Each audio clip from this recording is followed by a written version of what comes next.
I am frustrated.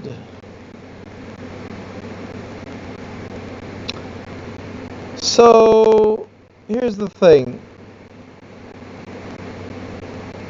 When people talk about perpetual motion, they're missing an entire subfield of you can make machines that last for a very long time.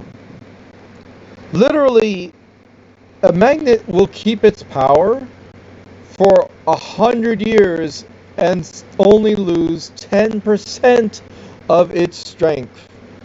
That means you could literally be, I don't know, lifting up an entire car for 100 years without doing anything. Now, you'd have to build a structure that works well enough with it. The neodymium magnet big enough to lift a car would have to be about the size of a car, but you'd be able to do it.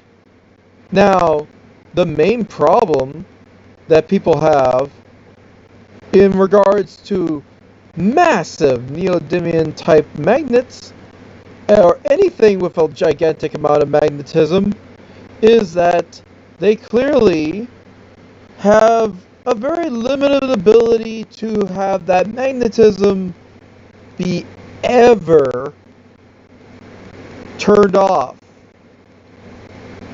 In other words, there's no way to make that magnetic flow be able to stop. But as I mentioned in my second comment, have you ever heard of the magnet ball? All magnet flow was completely stopped. Zero transmission. If you take it apart, each individual magnet has tons of magnetic force, but because none could get in, none could get out, it was a completely useless paperweight. This is because all you need to do to stop the flow of magnetic energy is to make it so that there isn't any way for the flow to continue to the opposite side of the magnet. So, if the opposite sides are all faced towards the inside, then you have a lot of push out, but you don't have a lot of any, if any, pull in. And that big ball of magnets, literally, it has been shown, has zero ability to attract anything whatsoever. Simply by taking out one of those one of the magnets inside of that ball and flipping it around so that the positive is on the outside and the negative is on the inside, you're able to have it so that the ball is able to flow energy from its outside to its inside. And the amount of force that the amount of force you're able to get from that ball magnet is virtually the same as just that one magnet, almost completely disregarding all of the other magnets' strengths. The more of the magnets that you flip over, the higher the amount of strength you can make.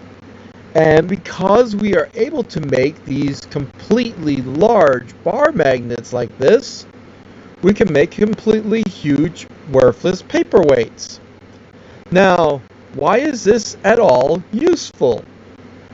Well, you see, they said that you can't easily turn off the neodymium magnets, stationary magnets.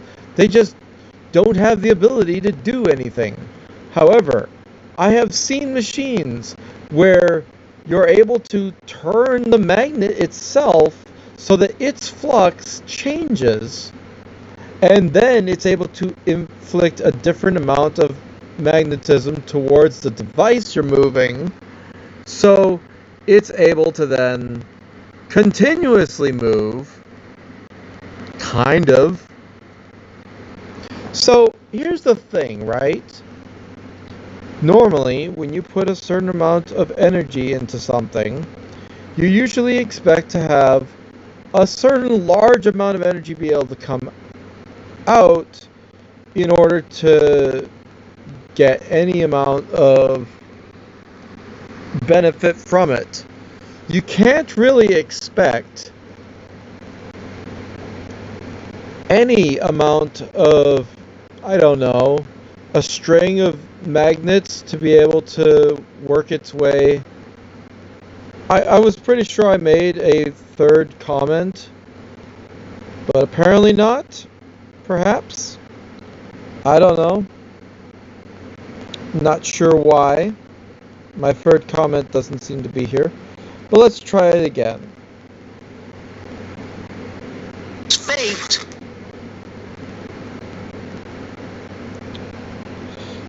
Right, so here's the thing that I am really disturbed about when it comes to these such videos. And this is 9 years ago. Did I comment on this video already? You'd think I would have, because I would have called them out for being absolute jerks. You cannot go onto the internet, there is a majority of evidence saying that the magnetic stuff doesn't work, never has, and for everything that we understand, never will. But it would be interesting to find out. Well, of course, if I have seen this video, it would have been about a couple years ago that I would have been able to even notice my comment at all. These comments are old. Really freaking old. Until 11 days ago.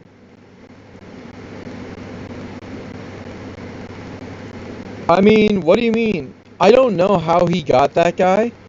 Because, I mean, I guess they were famous already for like a couple of years or something before this happened.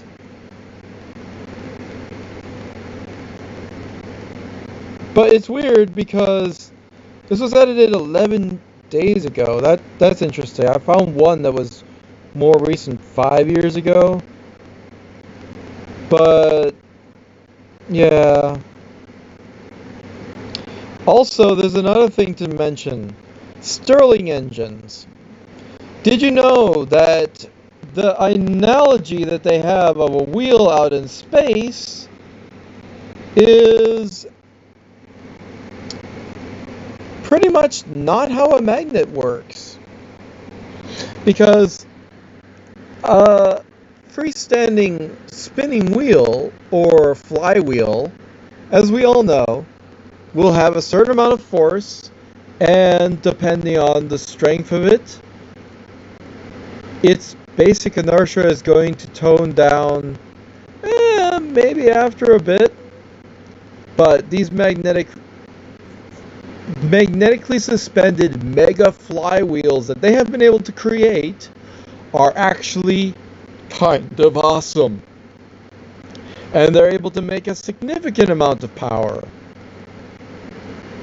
Just not more than they were able to have to make them spin up in the first place.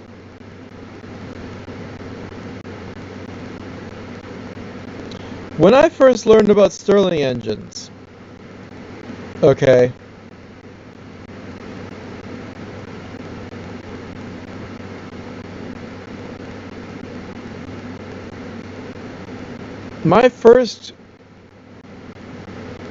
the first thing I remember about Stirling engines was they said something about the top and the bottom of the Stirling engine were at different temperatures, and that's what made a miniature weather system inside of the Stirling engine. Newsflash, that's not how they work. A Stirling engine actually works with the pressure of the inside. Let me show you this thing.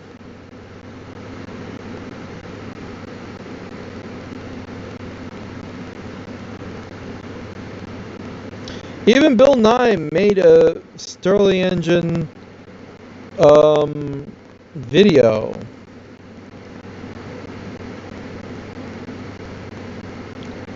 Yeah. So these devices are really simple. They take a certain amount of heat to work, and I've seen these. They're great. They're a little something, but yeah, I have one of those.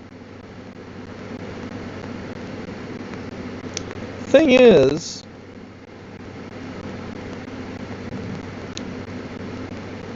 the way a Stirling engine really works is air has a certain amount of pressure in a regular atmosphere.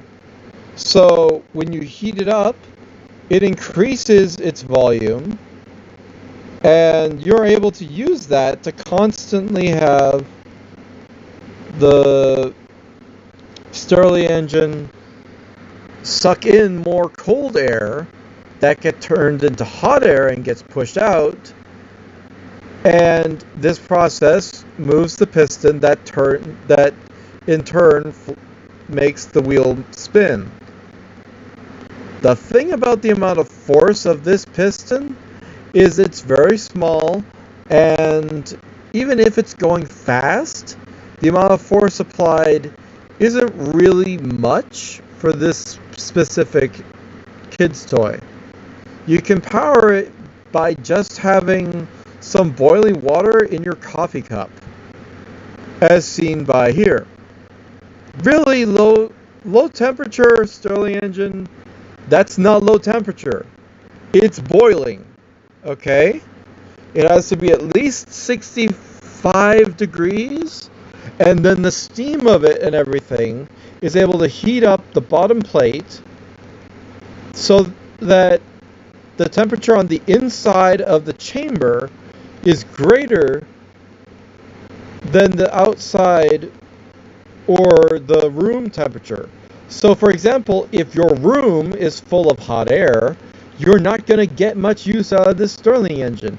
If your room is colder, then the heat in the Stirling engine chamber is going to be so much greater, you'll get a bit of a boost, right? So what if you're able to use the rotating disc as a fan cooling the outside air? You would still have to supply it with more heat, but the source of heat could be your electronics.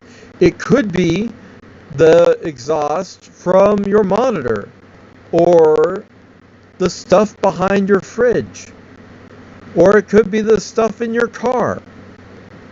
And then that cold that is generated could be the cold air from, again, it can be used to power a fan. That fan could make the intake air constantly cold. So that takes care of half the dynamics, increasing the efficiency of the device. Colder the outside air is, the more compressed it is. And then as it gets heated up in the Stirling engine chamber, it expands more than just regular room temperature air.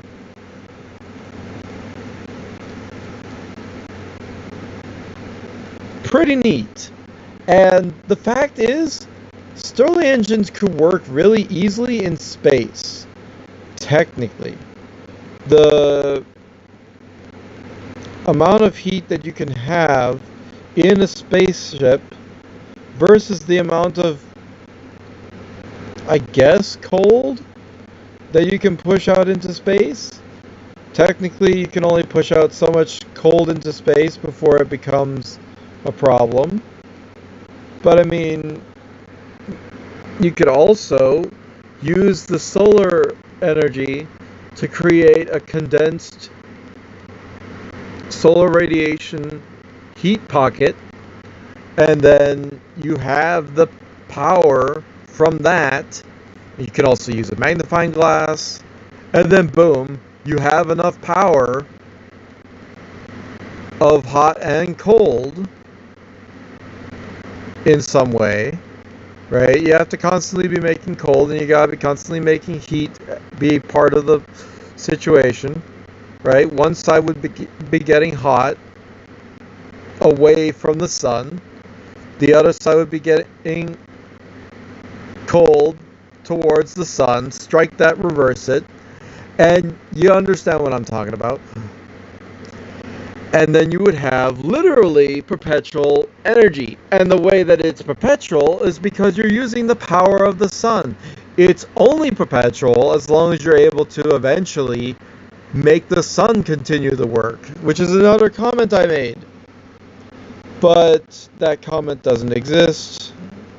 I don't know why.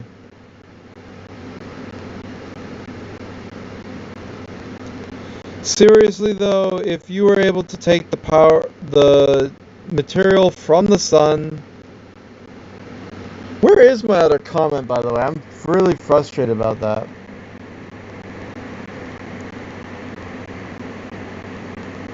It should be there.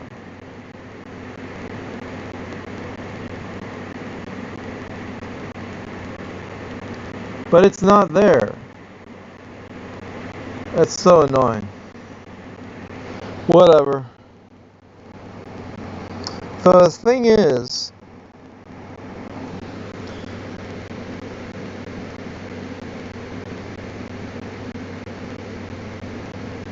the way that you can, one of the ways that you can make magnets constantly be able to provide a consistent force is that you could have it so that the magnetism is in a twisting flow instead of a straight flow. But even straight isn't bad. Like I said, if you make a big ring of it, that's not too hard. I don't know. Bicycle, the friction on the axle converts the wheel's kinetic energy into heat. So eventually, when all that energy is escaped, the wheel will stop. The second law of thermodynamics tells us that... Okay, first of all, you can make a frictionless bearing multiple ways. There are two different ways to make a frictionless bearing. One is using one of those weird air pressure syringes. I've seen those. Those are awesome. They don't even use electromagnetism. And two, you can use, obviously, some kind of electromagnet that the basic push from one side. Listen, I have a desktop toy. It has not fallen down yet. And it's not going to fall down for another 100 years. And it's provided a constant force in one direction. The only way that that force could be applied to something and allow it to keep on moving in that way is if the force applied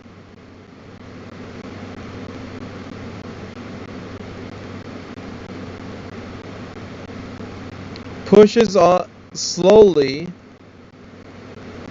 It would push on the device, right? But then as the magnets get to a certain point, it would just like fall down. I've seen it do it if it's pushed in the opposite direction. But while it's levitating there, it does have a small amount of force. So what can happen is, let's say that you have a machine and an arm on a big rotator, And you have constant push magnets that want to push away this other set of magnets, generally slightly offset so that they have like a bit of constant force. So in order to keep it working, and here's the thing nobody understands, is that both pieces need to be relatively near each other and allow themselves to have the constant push. So it's difficult because you have to have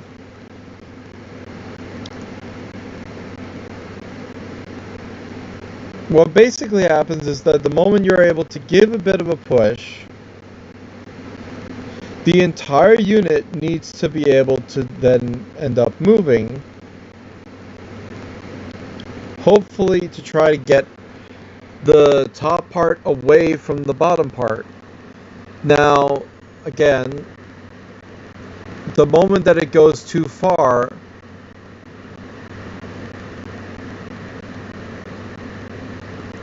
it'll end up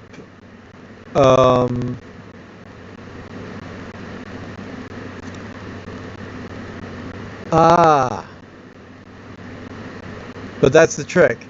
All it needs to do is allow it to move a certain small fraction of a degree or a tick forward, right? It's enough that its force was applied. And then as it moves that tick forward, it will be locked in place and can't move any more forward. However, another similar machine will be then nudged, allowing it to push the bottom part closer to the top part. The more magnets and wheels that you have in the system, the more you are able to have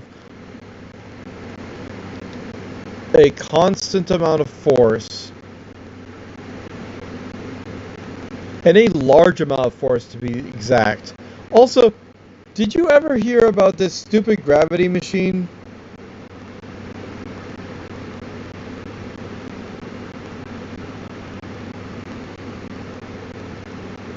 This freaking machine doesn't use magnets, but it instead is supposed to use gravity.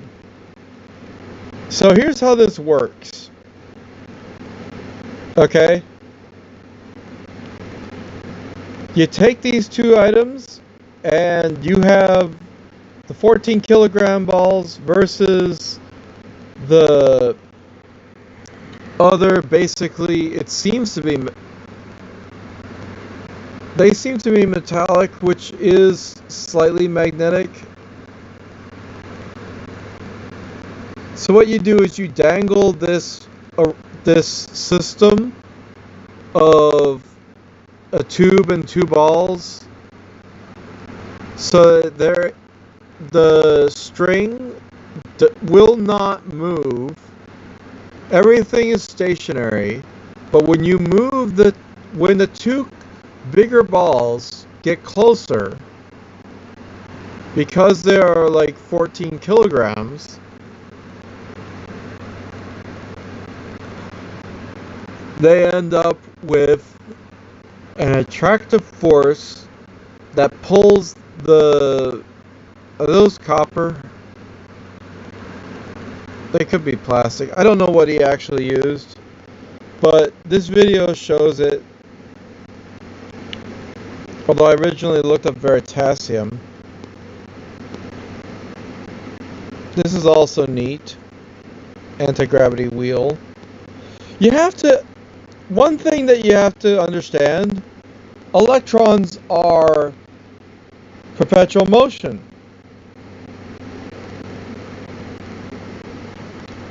Electrons themselves are perpetual motion. The dumbest thing. Topic once because of a song, and I think I bought the song but didn't click on any of the articles. Oh, brother. All the stuff in the universe is made of atoms, each of which has a nucleus with some electrons zipping around it. These electrons have what physicists call spin. When a whole bunch of them in neighboring atoms spin in the same direction, they create a magnetic field. We can get this to happen in some metals, turning them into permanent magnets. Like... Okay. Not only...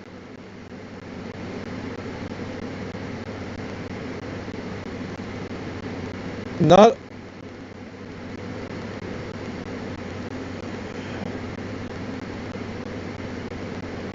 only am I not... Okay, hold on. Wait, stop. Stop everything. Atoms spin in the same direction, they create a magnetic field. Is that real? I know I'm digging deep to try to be bothered about a thing in a video that was 9 years ago.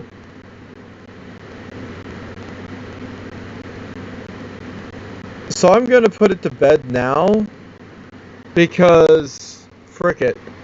But here's the thing, right?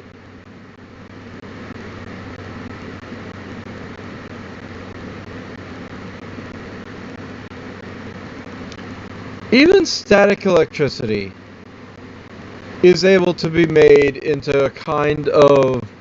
I was able to experience static electricity battery.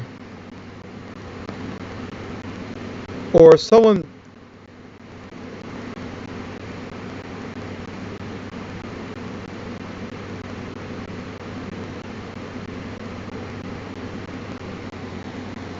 Okay, hold on. Gotta type it right. Okay, so...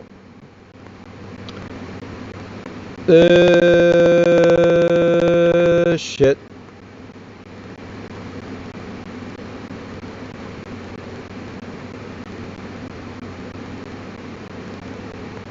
I know something I'll be looking up later. Static punk looks neat. Oh god, don't get me started with that. How do you even have that on YouTube? What? No! Puck. The frickin'... This guy! Okay, so, weird thing. That's not a magnet. It's supposed to be sending out constant static electricity, not magnetic flux. There's a difference. It's like, for some reason, there's a difference. And it's like electricity being sent out instead of magnetism, which is somehow different. I don't really fully understand this one, and I should.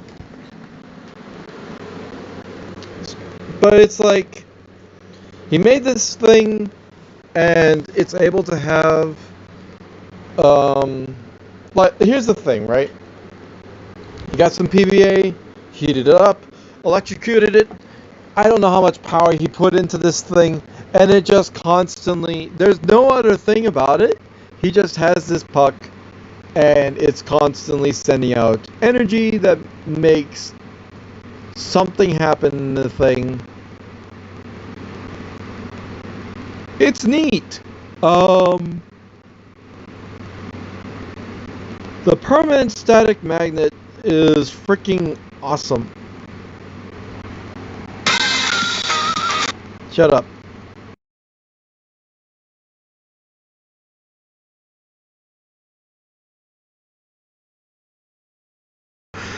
Despite what it looks like, this is not a magnet. Actually, it's something much more exotic. And the invisible field it emits is easily seen using this 5x5 detector array. But what exactly is the grid detecting? This video is sponsored by Factor Meals. Thank God, because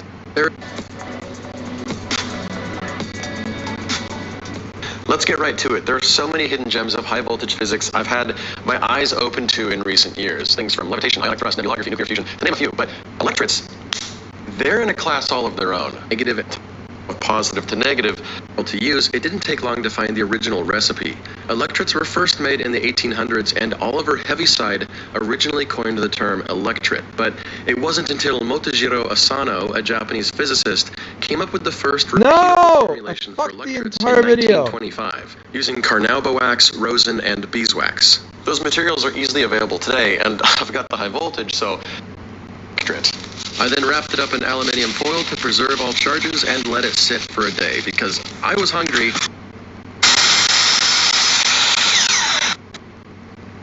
And then all 25 sensors will be activated together down below for you to try out on some polyethylene. Whatever, I screwed up the entire video, who cares?